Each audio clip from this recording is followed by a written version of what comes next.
Assalamualaikum warahmatullahi wabarakatuh. Salawat dan salam kita haturkan kepada junjungan kita Nabi besar Muhammad sallallahu alaihi wasallam.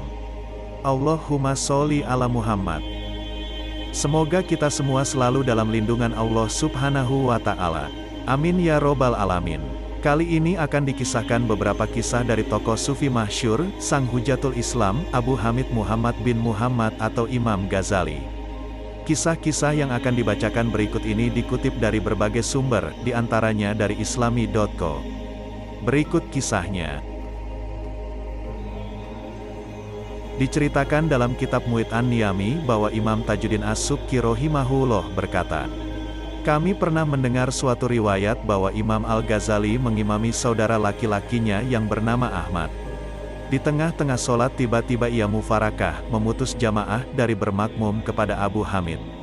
Setelah usai sholat, Imam Al-Ghazali bertanya, mengapa engkau memutus jamaah dariku? Kemudian saudaranya menjawab, karena engkau berlumuran darah haid. Lantas ulama bergelar Hujatul Islam ini sadar, bahwa saat sholat tadi, beliau teringat akan suatu masalah fikih yang berhubungan dengan haid.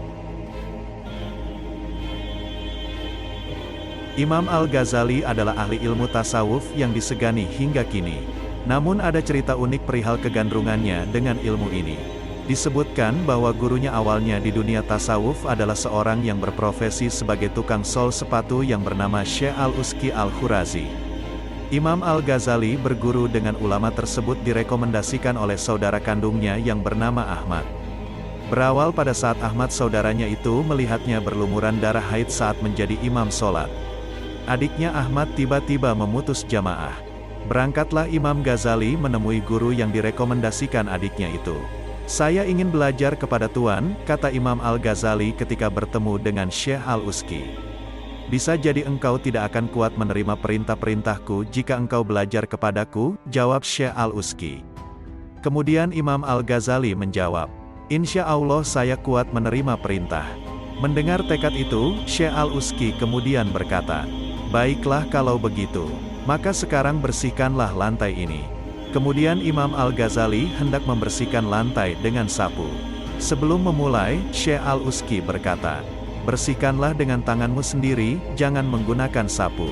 Imam Al-Ghazali memenuhi perintah gurunya itu. Diletakkannya sapu di tempatnya. Sesaat setelah itu Imam Ghazali akan membersihkan lantai dengan tangannya sendiri. Banyaknya kotoran menjadikan Imam Ghazali hati-hati membersihkan lantainya dan bermaksud menghindari kotoran. Melihat gelagat tersebut, Syekh Al-Uski menegurnya. Bersihkan pula kotoran itu dengan tanganmu langsung. Setelah menyingsingkan bajunya, Imam Al-Ghazali menuruti perintah gurunya. Nah sekarang bersihkanlah kotoran itu dengan pakaianmu, pinta Syekh Al-Uski. Perintah itu pun dilakukan Imam Al-Ghazali dengan hati yang tulus. Saat Imam Ghazali memulai perintah gurunya itu, tiba-tiba Syekh Al-Uski mencegahnya dan memerintahkan Imam Ghazali pulang ke rumah. Sang imam menurutinya. Namun anehnya, sesampainya di rumah Imam Ghazali merasakan dirinya telah mendapatkan ilmu pengetahuan yang luar biasa. Allah telah memberikan ilmu laduni yang diperolehnya dari kebersihan hati.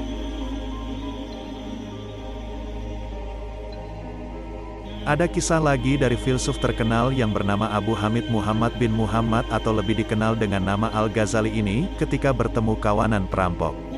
Imam Al-Ghazali adalah seorang ulama, ahli pikir, ahli filsafat Islam yang terkemuka yang banyak memberi sumbangan bagi perkembangan kemajuan manusia. Ia adalah orang yang sangat sederhana. Bahkan beliau dipanggil Al-Ghazali karena ayahnya adalah seorang pemintal benang tenun. Ghazali dalam bahasa Arab berarti benang tenunan. Penghasilan dari memintal benang tenun hanya cukup untuk memenuhi keluarganya sehari-hari. Dari kesederhanaan itulah muncul seorang sosok yang melambung tinggi dengan kerendahan hatinya. Walau hidup dalam keadaan serba kekurangan, beliau adalah seorang pecinta ilmu pengetahuan. Pada suatu hari ketika Al-Ghazali bepergian, beliau dicegat oleh sekelompok perampok. Pada saat itu Al-Ghazali tidak memiliki uang ataupun harta benda yang berharga. Hanya ada kitab-kitab hasil tulisan tangannya.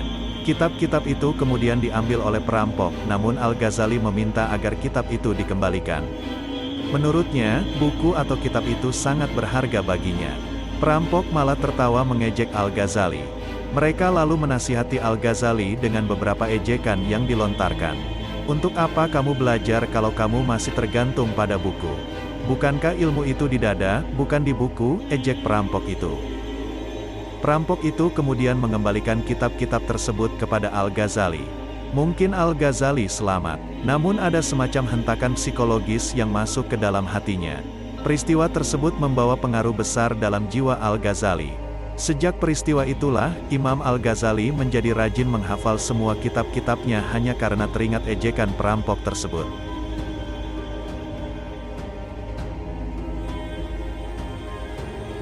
Nabi Khidir alaihi salam adalah nabi yang sampai sekarang penuh dengan misteri. Banyak sekali ulama maupun para wali menceritakan sosoknya. Tidak sedikit juga yang berkisah bahwa mereka pernah berjumpa dengannya. Salah satunya adalah Imam Al-Ghazali. Ulama masyhur ini pernah berkisah tentang nabi misterius tersebut, bahkan menceritakan ciri-cirinya. Dinukil dari buku kisah-kisah ajaib Imam Al-Ghazali karya Mukti Ali, disebutkan bahwa pernikahan Imam Al-Ghazali ternyata atas petunjuk Nabi Khidir. Suatu hari, Imam Ghazali berkunjung ke desanya. Ia kemudian mampir ke tempat madrasah, tempatnya pernah menimba ilmu. Sesampainya di madrasah tersebut, Imam Al-Ghazali langsung disambut oleh gurunya. Selanjutnya mereka kemudian bercengkerama dan berkisah satu sama lainnya. Namun tiba-tiba datanglah angin besar yang memporak-porandakan madrasah itu. Tentu hal ini membuat keduanya kaget. Ada apa gerangan yang menyebabkan peristiwa menyedihkan itu terjadi? Terbayang dalam diri Imam Al-Ghazali tentang madrasah yang menjadi tempatnya banyak menerima ilmu. Atas peristiwa ini, gurunya kemudian melakukan muhasabah. Dosa apakah aku sehingga muncul malapetaka seperti ini, gumam guru Imam Al-Ghazali. Tak lama kemudian gurunya menyuruh Imam Al-Ghazali untuk menemui Nabi Khidir alaihi salam dan bertanya dosa apa yang membuat madrasah roboh diterjang angin yang besar. Gurunya memberikan isyarat cara menemui Nabi Khidir, yaitu dengan menuju arah pesisir laut dan bertanya kepada seorang nelayan yang dijumpainya. Imam Ghazali taat pada perintah guru dan kemudian pergi berjalan sesuai petunjuknya. Sampai di pinggir pantai, Al-Ghazali melihat seorang yang sedang sibuk dan kemudian menyapanya, "Assalamualaikum warahmatullahi wabarakatuh." "Waalaikumsalam. Hendak mencari apa tuan hingga sampai ke pesisir pantai ini?" tanya nelayan tadi. "Saya ingin bertanya, apakah tahu di mana kediaman Nabi Khidir alaihi salam?" tanya Imam Ghazali. "Saya tahu tuan, rumah dan masjidnya ada di dalam lautan sana," jawabnya sambil menunjukkan jari telunjuknya ke arah tengah laut.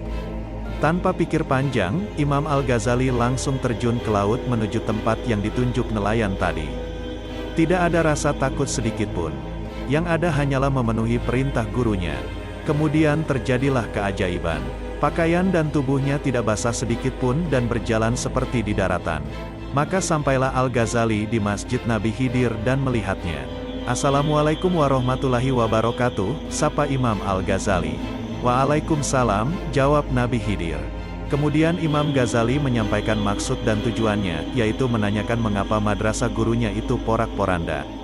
Dosa apa yang dilakukan gurunya itu sehingga tertimpa masalah yang berat. Pertanyaan tersebut kemudian dijawab oleh Nabi Khidir. Guru Al-Ghazali mempunyai seorang putri yang sudah waktunya menikah tetapi tidak dicarikan suami. Allah Subhanahu wa Ta'ala mengirimkan angin besar sebagai sebuah peringatan untuknya. Jawaban Nabi Khidir itu kemudian menggelitik hati Imam Ghazali dan kemudian bertanya, "Wahai Nabi Khidir, siapakah lelaki yang berjodoh dengan putri guru kami?" "Engkaulah yang menjadi jodohnya wahai Al-Ghazali," jawab Nabi Khidir. Setelah mendengar jawaban tersebut, Al-Ghazali bergegas pulang menemui gurunya. Sesampainya di tempat gurunya, Imam Ghazali menceritakan apa yang dialaminya. Akhirnya Imam Al-Ghazali dijodohkan dengan putri gurunya itu. Disebutkan Imam Al-Ghazali menjelang wafatnya berpesan kepada 3 orang. Salah satunya adalah adiknya yang bernama Ahmad. Dalam pesannya itu, pengarang kitab Ihya Ulumuddin ini meminta kepada ketiganya agar kelak setelah ia meninggal, tetangganya maupun masyarakat Islam tidak ada yang tahu. Al-Ghazali memohon agar jenazahnya diurus 3 orang tersebut. Bahkan Al-Ghazali menginginkan dirinya dikubur dalam rumah. Saat Al-Ghazali wafat yang terjadi justru sebaliknya. Banyak sekali yang bertakziah di rumahnya. Ada cerita di balik kedatangan para pelayat tersebut. Dikisahkan sebelum Al-Ghazali wafat, para sufi yang berada di Iskandariyah, Damaskus, Palestina, Mekah hingga Madinah, serta semua orang yang pernah berinteraksi dengan dirinya serempak mimpi ditemui oleh Al-Ghazali.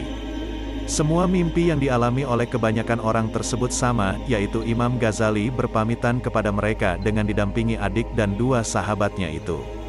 Kejadian tersebut entah kenapa bertepatan dengan hari wafatnya Imam Al-Ghazali. Rumah Al-Ghazali yang berada di Tus, Iran pun segera ramai dikunjungi banyak pelayat. Mereka menangis sesenggukan mengenang jasa Imam Al-Ghazali. Tentu banyaknya pentakziah tersebut membuat tetangga Al-Ghazali kaget. Mereka sebelumnya tidak tahu apa-apa dan merasa Al-Ghazali masih hidup seperti biasa. Mereka bahkan mengira bahwa Imam Al-Ghazali akan mengajar. Setelah mendengar bahwa banyak para pentakziah yang datang dari luar kota, tetangga-tetangga Al-Ghazali baru sadar bahwa Al-Ghazali telah wafat. Para tetangga pun kemudian ikut pergi melayat. Para pelayat pun kemudian tumpah ruah memenuhi tempat tinggal Al-Ghazali. Para murid, pejabat pemerintahan, ulama berduyun-duyun datang berziarah ke makamnya. Hingga seluruh negeri kala itu melakukan hari berkabung. Kedalaman ilmu Hujatul Islam Imam Al-Ghazali tak diragukan lagi, bahkan oleh para pengkritiknya. Karya tulisnya ratusan dan dibaca selama berabad-abad hingga sekarang. Mazhab tasawufnya diikuti. Ilmu kalamnya menjadi benteng. Dan ulasan usyul fikihnya menjadi rujukan. Imam Al-Ghazali juga serius mendalami filsafat meski akhirnya ilmu ini ia kritik sendiri. Reputasi Imam Al-Ghazali sebagai ilmuwan diakui oleh kawan maupun lawan. Tapi yang mesti diingat, kehebatannya tak datang tiba-tiba. Ulama yang terkenal dengan karya monumental Ihya Ulumuddin ini melalui kehidupan berliku sejak kecil. Al-Ghazali hidup dalam keluarga miskin. Ayahnya yang sangat taat beragama adalah seorang pemintal dan melalui pekerjaan sederhana ini pula ia menghidupi keluarga. Ia hanya mau menafkahi keluarga dari hasil jerih payahnya sendiri. Meski diliputi hidup yang serba terbatas, ayah Al-Ghazali menyimpan impian yang begitu menggebu, yakni kedua anaknya, Imam Al-Ghazali dan saudaranya, Imam Ahmad, kelak menjadi orang yang faqih dan tonggak dalam suksesnya syiar Islam. Ayah Imam Al-Ghazali memang orang yang gemar mengunjungi majelis-majelis ilmu, melayani para ulama, dan ketika mendengarkan kalam guru-gurunya itu ia menangis dan merunduk sembari melangitkan doa bagi masa depan anak-anaknya. Doa tersebut terkabul meski sang ayah tak menyaksikan kebesaran anak-anaknya karena wafat sebelum mereka dewasa. Kerasnya hidup sebagai anak yatim dan semangat menimba ilmu yang terus berkobar membuat Al-Ghazali kecil dan saudaranya tumbuh sebagai manusia yang cerdas dan sangat disegani. Wawasannya luas dan terbuka, pribadinya penuh cinta dan kasih sayang, serta kezuhudan dan ketaatannya dalam beragama amat meyakinkan. Bahkan oleh sang guru, Imam Al-Haramain, Al-Ghazali dijuluki Bahrun Mubdik, lautan luas tak bertepi. Imam Al-Ghazali pernah diangkat sebagai guru besar di Madrasah Nidamiyah, Baghdad, era kekuasaan Nidamul Mulk saat usianya 34 tahun. Ini adalah kedudukan tertinggi di dunia pendidikan dan keislaman zaman itu yang belum pernah disandang siapapun dalam usia yang relatif muda. Meskipun, kehormatan itu sempat ia lepas begitu saja demi pendalamannya terhadap ilmu tasawuf. Namun demikian, bukan statusnya sebagai profesor itu yang membuat kisah Imam Al-Ghazali menarik. Setelah mengakhiri pengabdian di Madrasah Nidamiyah, sang imam pulang ke kampung asal Tus, dan mendirikan zawiyah atau semacam pesantren untuk meneruskan hikmah mengajar hingga akhir hayat. Pada detik-detik kewafatannya, sebuah peristiwa indah terjadi. Abul Faraj Ibnu Al-Juwzi dalam kitab As-Sabat Indal Mamat memaparkan cerita dari Imam Ahmad, saudara kandung Imam Al-Ghazali. Suatu hari, persisnya Senin 14 Jumadil Akhir 505 Hijriyah, saat terbit fajar, Imam Al-Ghazali mengambil wudhu lalu menunaikan salat subuh. Usai sembahyang, Al-Ghazali berkata, "Saya harus memakai kain kafan." Lalu ia mengambil, mencium, dan meletakkan kain kafan tersebut di kedua matanya.